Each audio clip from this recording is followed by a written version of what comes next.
Hello, everyone. Welcome to Elections Unlocked. So glad that you could make it. Today, I would like to talk about the 2024 US election. I know it has been a while since the election actually occurred, but I wanted to take some time to really get a comprehensive understanding of it before making this episode. With the new president now having assumed office, I believe it is a good time to discuss the election. As a starting point, I would like to clarify how we ought to characterize this election. When the election results first came trickling in, I remember hearing a lot of terms being thrown around to describe it, but one that stood out to me the most was landslide. Many began throwing around this term as soon as it became clear that Republican candidate Trump had won. Now, with all votes counted, I believe that the right term for us to use would be a wave. This was no doubt a wave election where the Republican candidate Trump won both the Electoral College and the popular vote through improved performance across the board. This included red states and blue states alike, with some of his biggest gains coming from the bluest of states.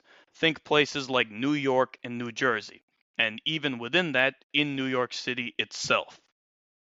However, I still resist the term landslide because when we boil things down now with the benefit of complete results, we see that Donald Trump won 49.9% of the vote, while Kamala Harris won around 48.4% of the vote. So there is around a 1.5% difference in total, while the differences in the key states in the Electoral College ranged between just under 1% to a little over 2%. At the end of the day, this is more a textbook example of how closely divided the American electorate is on any ordinary day, rather than a showcasing of a landslide performance, so to speak. Last time, somewhat similar math broke more in Biden's favor while it broke in Trump's favor this time around. Now that we have that out of the way, let us take a look at some of the interesting developments that have emerged from this election and explore why they may have happened. For the why part of this story, I would like to take a step back and talk about this both from the standpoint of specific issues related to this election, as well as the overarching narratives that I think this result speaks to. In order to do that, I want to first set the stage by explaining what I believe to be the foundational narrative that pervaded this election cycle. In short, Biden was an unpopular president with a very low approval rating. Part of this was due to inflation and associated economic problems. Part of this was due to his own inability to speak for his own record, as well as a myriad of other factors. His terrible performance in the June 2024 debate solidified this view of him and confirmed to the public that he was cognitively unfit to serve out another term, thereby precipitating the chain of events that led to him dropping out of the race. In the time immediately following his departure and Harris becoming the new candidate, there was in fact a meaningful bump in support for the Democratic ticket and some serious energy that began to build around Harris. It seemed possible that she would be able to build a strong campaign even with the truncated cycle. However, she never ended up being able to capitalize on the temporary boost because she was either unable or unwilling to make any meaningful distinction of any kind between herself and Joe Biden. This was best shown when she sat for what can only be termed a softball interview with The View and was asked about differences between herself and Joe Biden. After struggling to come up with anything, the only difference she was able to point out was that she would appoint a Republican to her cabinet. Hardly a difference that would be capable of building enthusiasm for her ticket. I believe that this narrative of a Harris ticket that was saddled with the unpopularity of Biden without any strong affirmative vision of its own underpins everything else that occurred in this election. With that out of the way, I would like to now discuss some of the specific issues that came up in this election that were key to the eventual outcome. To start with, immigration. Illegal immigration, that is, was a big issue. It was perhaps one of the most consistent themes that Trump spoke about throughout the campaign. Consider that behind Trump during the RNC was a sign that said mass deportations. This was no doubt a key uniting element of the entire Republican argument going into the election. One might even say that this was, to a degree, an "it's immigration stupid" election. I believe that the potency of the immigration issue in this election lies in the fact that it has been able to bridge groups of voters that conventional political thinking would consider far apart. There are, of course, the traditional opponents of illegal immigration, who have been talking about this issue for years. But noteworthy to me in this election was the significant number of voters, including many non-white voters even in major metros such as New York City and Chicago, who voiced grievances at what they perceived as significant government efforts aimed at accommodating illegal immigrants, while they themselves were still dealing with significant issues emanating from areas such as inflation. This expansion of the potency of the immigration issue beyond its traditional base represents a powerful alliance, if it can hold.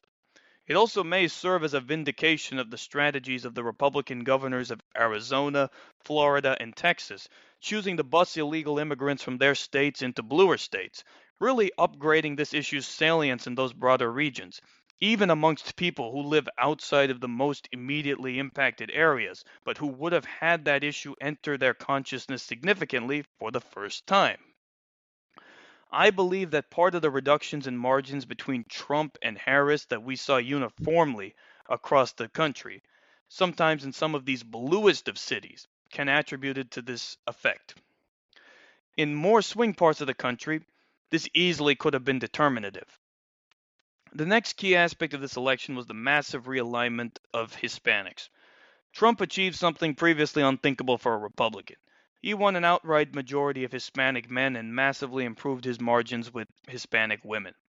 It is not my view that this realignment happened for any single reason. Instead, the reality is that the marriage between the Hispanic community and the Democratic Party has always been a bit of an unnatural and unsustainable alliance. Hispanics are and have throughout time represented a significant culturally conservative segment of a party that is otherwise promoting the opposite.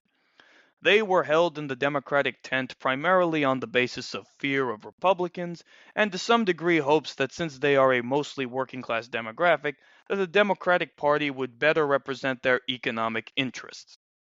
However, in 2024, neither of these factors proved sufficient for the Democratic Party. My view is that the fear factor of Republicans has been pretty thoroughly eroded. When it comes to Hispanics, much of the fear was anyway based on Republican immigration rhetoric, which, as I mentioned earlier, now has less of an impact on them, as we now have more and more people of color actually agreeing, or at least becoming more amenable to the Republican perspective on that issue. Additionally, there is a sort of feedback mechanism at work, which is to say that as more and more Hispanics get involved with the Republican Party, the fear of the Republican Party will necessarily decline, as Hispanics can more easily envision it as a political home for themselves, since so many of their fellow Hispanics are already doing so. Since 2022 in particular, we've seen Hispanics starting in Florida en masse switching towards Republicans, which meant that by 2024, many more Hispanics were sufficiently able to view the Republican Party as a viable place for them. When it comes to economic interests, as a mostly working class demographic, they were hit hard by inflation and its after effects, something they associated with the Biden administration. With a Harris ticket that was unable or unwilling to differentiate itself from Biden, this made all of that ill will towards Biden for the economy shift towards Harris. With fear and economics no longer as significant selling points for the Democratic Party, Hispanics were ripe for Republican messaging. To top it all off, the general perception of the Democratic Party amongst Hispanics increasingly is that it is an arrogant and patronizing party that takes minority voters for granted, not something any group would appreciate. This explosive mix of factors are likely what led to this unprecedented realignment of this key voting group. Going forward, it will be interesting to see if this shift can further deepen, that is, even more Hispanics shift Republican, or if it has topped out. On a related note, I think a similar phenomenon has begun developing in the black community, although not to the same degree, at least not yet. In this election, we saw Democratic margins with black men fall meaningfully, with Trump now carrying over 20% of their votes. This too is a big shift and one to follow going forward. Moving on, in the lead up to the election, many in the Democratic lane, even if only off the record, were ready to admit that their situation was not the strongest. However, they felt confident that they would still be able to drum up significant support on the back of some polarizing issues. The so-called row, row, row your vote that some mentioned referenced the strong performance of the pro-choice position in the abortion ballot initiatives, even in very red parts of the country such as Kansas and Kentucky. However, it seems like the pertinence of some of these previously hot-button issues such as abortion has diminished. This was surprising because it really had emerged as a massive stumbling block for Republicans nationwide, where you had Republican elected representatives struggling to come up with a coherent position. I believe that there are three main reasons for the seemingly diminished importance of abortion in this election. Firstly, the 2022 midterms were not representative of the presidential election, since there are many lower propensity voters who would never show up for midterm elections who showed up for the presidential election, as they were driven by the turnout machine that is Donald Trump. Second, there has been a good deal of time now between the striking down of Roe v. Wade, so that event is simply not front of mind anymore. In addition, things like these ballot initiatives have likely gone a long way in diffusing some of the energy around that issue. Any feelings that voters have related to abortion are more likely to be channeled into ballot initiatives about abortion rather than into the presidential election. Lastly, even though Trump did appoint the Supreme Court justices who struck down Roe v. Wade, he's far from a pro-life crusader. In fact, his position on this issue has even shifted multiple times. While this means he has limited credibility on the issue, he essentially has limited credibility for both sides of this issue. In public perception, that has ended up working out fairly well for him, because neither side of the issue views him as likely to move the needle on this issue at all. Another noteworthy aspect of this election that I would like to highlight was the gender divide. In the lead up to the election, there was much talk about gender divides within Gen Z, which are real, but that only scratches the surface. The reality is that there were gender gaps for every age bracket, with Trump coming out ahead amongst men in every age bracket, and Harris coming out ahead amongst women in every age bracket except 45 to 64-year-old women. One story of this election seems to be that the Democrats have nearly completed their alienation vis-a-vis men, while significantly consolidating their support from young women. This phenomenon exists for many reasons, no doubt, but it would seem that the work of most of the 2010s that has continued until now, where Democrats have really mobilized and portrayed themselves as the party where women should find their political home, while arguably not making any such attempt for men, or even antagonizing them in many ways, has borne its fruit. It will be interesting to see how this dynamic plays out down the line, and whether both parties play on this polarization further, hoping to simply maximize their current strengths, or if there will be a reset to try and broaden appeals.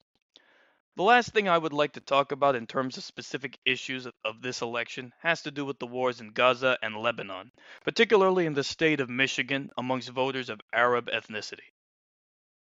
While I know there were voters of other ethnicities and other regions in the country for whom the wars in Gaza and Lebanon were a significant factor, I'm choosing to focus on Michigan's Arabs due to their clear concentration and the potential impact that their votes had, given Michigan's status as a tightly contested swing state. While it is debatable whether what happened here ended up being critical to victory in the end, I still think it is an interesting situation to think about. Consider a place like Dearborn South, which is over 90% Arab, that Trump ended up winning with around 55% of the vote, that Biden had won with 88% of the vote just 4 years earlier.